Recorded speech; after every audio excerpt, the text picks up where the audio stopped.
Price lord. ದೇವರ ಅತಿ ಪರಿಶುದ್ಧ ನಾಮಕ್ಕೆ ಸ್ತೋತ್ರವಾಗಲಿ. ಮತ್ತೊಂದು ದಿನವನ್ನು ಕಾಣುವಂತೆ ದೇವರು ನಮಗೆ ಸಹಾಯ ಮಾಡಿದ್ದಕ್ಕಾಗಿ ಸ್ತೋತ್ರ. ಆತನು ಮಾಡಿದೆಲ್ಲ ಉಪಕಾರಗಳಿಗಾಗಿ, ಎಲ್ಲ ಆಶೀರ್ವಾದಗಳಿಗಾಗಿ ದೇವರಿಗೆ ಸ್ತೋತ್ರವನ್ನು, ಮಹಿಮೆಯನ್ನು ಸಲ್ಲಿಸ್ತಾ ಇದ್ದೇನೆ. ಇಂದಿನ ವೇದ ಅಧ್ಯಯನಕ್ಕಾಗಿ ಒಂದು ವಾಕ್ಯವನ್ನು ಓದಿಕೊಳ್ಳೋಣ. ಕೀರ್ತನೆ 44:6 ವಾಕ್ಯ. ನಾನು ಬಿಲ್ಲಿನಲ್ಲಿ ಭರವಸೆ ಬಿಡುವುದಿಲ್ಲ, ಕತ್ತಿಯು ನನ್ನನ್ನು ರಕ್ಷಿಸಲಾರದು. ದೇವರ ವಾಕ್ಯವನ್ನು ಧ್ಯಾನಿಸುವಾಗ ಕೋರಹಿಯರು ಈ ಪದ್ಯವನ್ನು ಬರಿತಾ ಇದ್ದಾರೆ. ಕೋರಹಿಯರು ಬರಿತಾ ಇರುವಂತಹ ಈ ಒಂದು ಕೀರ್ತನೆಯಲ್ಲಿ ನಮಗೆ ಗೊತ್ತು, ಕೋರಹ್, ದಾತಾನ್, ಅಬಿರಾಮ್ ಮೋಶೆಗೆ ವಿರುದ್ಧವಾಗಿ ಮಾತನಾಡಿ ಭೂಮಿ ಬಾಯಿದೆರೆದು ಅವರನ್ನು ನುಂಗಿಬಿಟ್ಟಿದ್ದಾಗಿ ನಾವು ನೋಡ್ತೇವೆ. ಹಾಗೆ ನುಂಗಿಬಿಟ್ಟಂತಹ ಆ ಒಂದು ತಂದೆಯ ಕಾಲದಲ್ಲಿ ಅವರಿಗಿದ್ದ ಸಕಲವೂ ಸಹ ನಾಶವಾಯಿತು ಅಂತ ಹೇಳುತ್ತೆ. ಆದರೆ ದೇವರ ವಾಕ್ಯ ಹೇಳುತ್ತೆ, ಆ ಕಾಲದಲ್ಲಿ ಕೋರಹಿಯರು ಮರಣ ಹೊಂದಲಿಲ್ಲ ಅಂತ ವಾಕ್ಯ ಹೇಳುತ್ತೆ. ಅವರ ಮಕ್ಕಳು ಸಾಯಲಿಲ್ಲ ಅಂತಲೂ ಸಹ ವಾಕ್ಯ ಹೇಳುತ್ತೆ. ಹೀಗೆ ದೇವರ ವಾಕ್ಯವನ್ನು ನಾವು ನೋಡಬೇಕಾದ್ರೆ ಕೀರ್ತನೆಯಲ್ಲಿ ಅವ್ರು ಹೇಳ್ತಾ ಇದ್ದಾರೆ, ಅದರ 3ನೇ ವಾಕ್ಯದಲ್ಲಿ, ನಮ್ಮ ಪಿತೃಗಳಿಗೆ ಕತ್ತಿಯೇ ಈ ದೇಶವನ್ನು ಸ್ವಾಧೀನ ಮಾಡಿಕೊಡಲಿಲ್ಲ, ಅವರ ಭುಜಬಲವೇ ಅವರಿಗೆ ಜಯ ಕೊಡಲಿಲ್ಲ.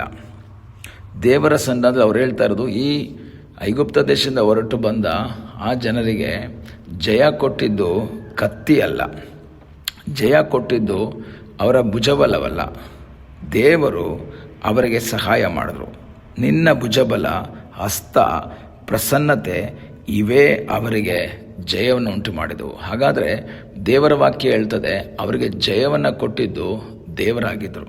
ಜಯವನ್ನು ಕೊಟ್ಟಂತಹ ದೇವರು ಅವರಿಗೋಸ್ಕರ ಇದ್ದರು. ಈಗ ಅವರು ಹೇಳ್ತಾ ಇದ್ದಾರೆ, ನಾನು ಬಿಲ್ಲಿನಲ್ಲಿ ಭರವಸೆ ಬಿಡುವುದಿಲ್ಲ, ಕತ್ತಿಯು ನನ್ನನ್ನು ರಕ್ಷಿಸಲಾರದು. ಈ ಬೆಳಗಿನ ಸಮಯದಲ್ಲಿ ದೇವರ ವಾಕ್ಯವನ್ನು ಕೇಳುವಂತಹ ದೇವರ ಮಕ್ಕಳೇ, ನಮ್ಮ ಜೀವಿತದಲ್ಲಿ ನಾವು ಇತರೆ ಕಾರ್ಯಗಳಲ್ಲಿ ಭರವಸೆ ಬಿಡುವಂತಹ ವ್ಯಕ್ತಿಗಳಾಗಬಾರ್ದು. ಯಾಕೆಂದರೆ ದೇವರು ಅದ್ಭುತವನ್ನು ಮಾಡ್ತಾರೆ. ಈ 3ನೇ ವಾಕ್ಯದಲ್ಲಿ ಓದಿದ್ವಿ, ನಮ್ಮ ಪಿತೃಗಳಿಗೆ ಕತ್ತಿಯೇ ಈ ದೇಶವನ್ನು ಸ್ವಾಧೀನ ಮಾಡಿಕೊಡಲಿಲ್ಲ. ಆದರೆ ಯೋಶುವನ ಪುಸ್ತಕ ಓದಬೇಕಾದ್ರೆ 31ಕ್ಕಿಂತ ಹೆಚ್ಚು ಅರಸರುಗಳನ್ನು ಸೋಲಿಸಿ ಆ ದೇಶವನ್ನು ಕೈವಶ ಮಾಡಿಕೊಳ್ತಾರೆ.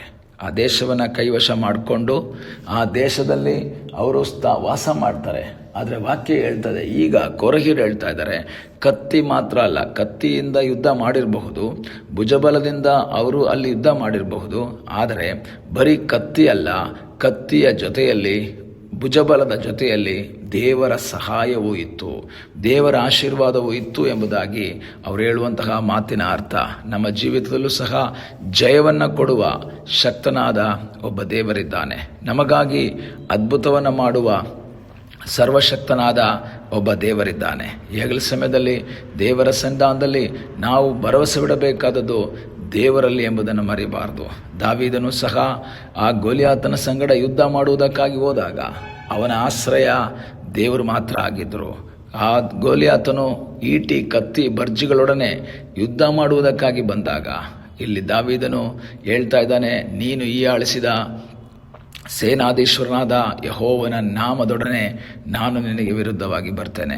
ಈ ಹಗಲ ಸಮಯದಲ್ಲಿ ದೇವರ ವಾಕ್ಯವನ್ನು ಕೇಳುವಂಥ ದೇವರ ಮಕ್ಕಳೇ, ನೀವು ಭರವಸೆ ಬಿಡಬೇಕಾದದ್ದು ನಮಗಿರುವಂಥ ಸಾಮರ್ಥ್ಯದಲ್ಲ, ನಮಗಿರುವಂಥ ಹಣಬಲ, ಜನಬಲ, ಇತರೆ ಕಾರ್ಯಗಳಲ್ಲಿ ಅಲ್ಲ, ಆಸ್ತಿಯ ಬಲದಲ್ಲಿ ಅಲ್ಲ.